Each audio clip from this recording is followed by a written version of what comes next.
Hey, this is Sky. Welcome to my YouTube channel. Let's talk about nutrition. It's such an important aspect of our fitness. So I talk a lot about mind, body, and soul. Let's talk about the body. Let's talk about our eating habits. I mean, you know, some people don't really understand nutrition. I never really did. I thought I was eating healthy, but I really wasn't because I didn't really know what eating healthy was.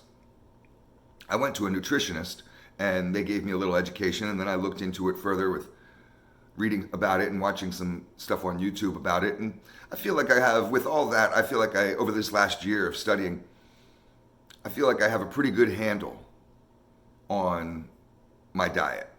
It's always something that I work towards. You have to stay disciplined. Just like you stay disciplined in the gym or you stay disciplined with your mindset, you have to stay disciplined with your diet. For me, the diet is probably the hardest part. That discipline is the hardest for me. I can wake up early, even on days where I want to sleep in. I can go to the gym, even on days I don't want to go. I can read and learn and engage in creative activities and do mindset training with YouTube videos and all kinds of various meditation and spirituality. I can get into that world pretty readily without being forced, without dragging my heels, even if I don't really want to. I'm not really feeling it today. I can get down on that. But the diet, man, that's hard. It really is hard. Temptation is hard to fight. Desire. We have a desire for pleasure, for eating tasty things. I've had to have a new outlook, I should say, on how I look at food. So over this last year, I've been training myself to look at food as nutrition and not as pleasure seeking. It's not a time for me to enjoy. Not that I'm punishing myself with food, but I used to look at mealtime as a time to enjoy. It's like almost a celebration. What do you want? Chinese food, pizza, and I would think about all kinds of different food. Mexican food, how about, Thai food? Fuck yeah, I'm so delicious. Just thinking about it, I'm drooling. Go to barbecue place, oh yeah. I no longer think about food as pleasure like that. I think about food as nutrition in order to feed my body what it needs. I learned to start counting my macros. Do you know what that is, to count your macronutrients? Bodybuilders do that. I'm not so rigid as some people. Some people count it to the number. I have more of a general idea within a couple numbers. I have a pretty good idea, but I'm not getting into it like it's a science with some people. But to start paying attention to how many and how much carbs that I intake and what types of carbs. I didn't even really understand that white rice, baked potatoes, pasta, spaghetti, that kind of stuff, which foods I love, spike your blood sugar. So when I had high blood sugar on my blood test, which is a precursor to diabetes, I realized it's because of my carb intake. I'm eating way, way too many carbs. I have no idea about portion size. Portion size would just be for what my eyes and my belly can agree on. Now I have a food measuring scale, and I went and bought a bunch of measuring cups. I measure out how much carbs I'm going to eat, how much rice, how much mashed potatoes, these types of things. I'm aware of this. I had to start cutting out some of these empty carbs, is what they call them, white rice. So I switched out white rice for like a long grain wild rice. I switch it out for brown rice. Quinoa, am I saying that right? Quinoa? I don't know how to fucking say it, but you know what it is. Goddamn hippie food. You gotta season the fuck out of that shit because it tastes like nothing. But you can switch out your unhealthy carbs for good carbs and then monitor your portion size.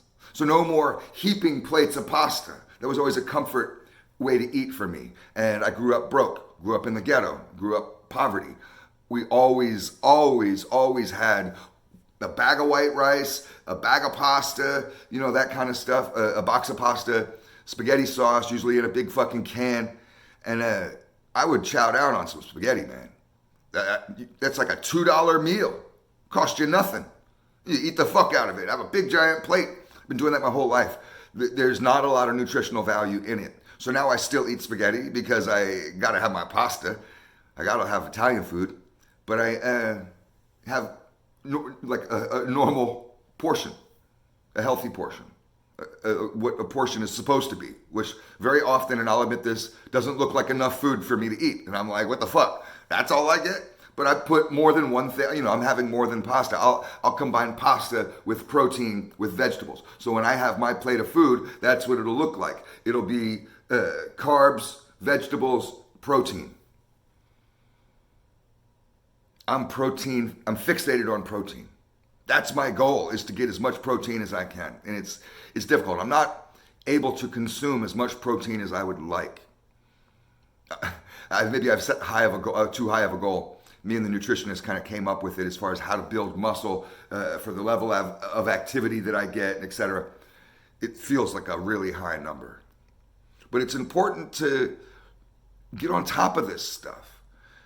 You can spend time in the healthy aisles of the grocery store,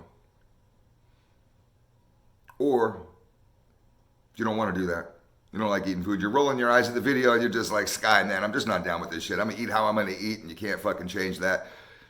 Or, see, I said you could spend time at the healthy aisles of the grocery store, getting vegetables, getting lean meats. You could do that. Or you could spend time waiting in them fucking doctor's offices like so many old men.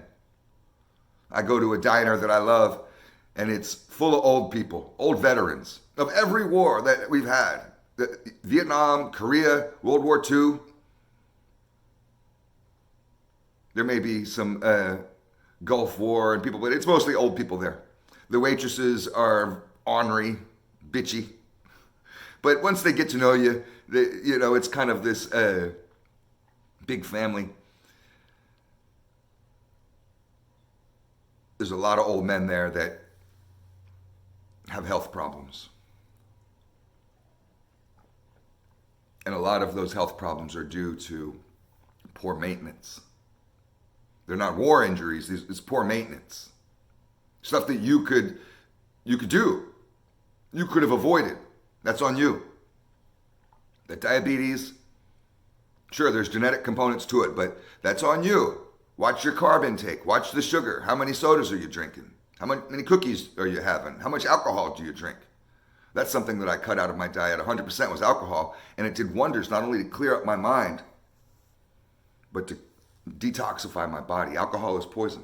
Switch that shit out with water. I drink tons of fucking water. That's another thing that I had to increase was my water intake. I'm drinking fucking tons of water all goddamn day long because it's healthy for you. Went to a dermatologist one time, and for an unrelated issue, it had nothing to do with diet. But the first thing that he said to me as I walked in, or when he walked in, how they make you wait at the fucking room. I never understood why they schedule these appointments the way they do. Schedule it when you're going to come in, man. Don't make me wait for 35, 40 minutes. But that's another video. But the first thing he said to me was, you don't drink enough water. And I was like, what are you talking about? He's like, well, look at your skin. And he's like pulling on my arm and, my skin. And he's like, you've lost elasticity in it. I drink shitloads of water. I eat healthy food for the most part. I do cheat. And I do sometimes I'll have fatty meats, pork or sausage, those types of things. But when you're eating well overall, your life will change. Your mindset will change. You become more on top of your anxiety, more on top of your depression. The mood swings that you may experience could largely be due to lack of nutrition and then the wrong kind of nutrition. Another thing that I had to learn how to do was time my meals. I used to just eat when I was hungry. I no longer do that. I put myself through discipline, meal discipline. I eat at specific times. I even tell myself when to have lunch. That was a problem I put it on my phone and it's a notification every day. It tells me when to have lunch and I break for lunch. I used to not do that. I could go, if lunchtime is at noon for most people, I would go sometimes it'd be 4:30 and I hadn't eaten yet. I'm still just wrapped up in the shop doing my thing. Just get so wrapped up in projects, in working. Forget to feed my body. Next thing you know, my work is starting to slip, or I'm starting to get snappy. Maybe my mind is starting to drift in weird ways. Maybe my mental health is starting to slip today. All of it is diet related, and I had to schedule my eating and stay strict with it. So I have 3 meals a day and 3 snacks. I eat all those meals at a specific time. I don't just eat when I'm hungry. And I cut myself off at night. So at 9:30, no more food. That's it. Lockdown. That's it. No more snacks, no more nothing. I'll drink water. That's it. Go brush my teeth and that's water. That's it. If I don't stay up late, but if I stay up watching TV or writing, a lot of times I may stay up writing. No more snacks. I've had to create this discipline, and the best thing about all this is I lost my gut. I'm in the best shape. I'm leaning out. You can see when I flex my muscles, you can see veins, you can see the muscles. I'm not fat. I'm not skinny fat. I don't have trainers making fun of me. I don't have to feel embarrassed around women.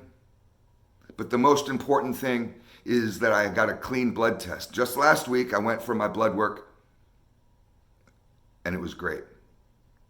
All those numbers are back down. So get on top of your diet. It'll be the best thing you ever did for yourself. Stay disciplined with that shit. Make it a lifestyle. Thanks for watching.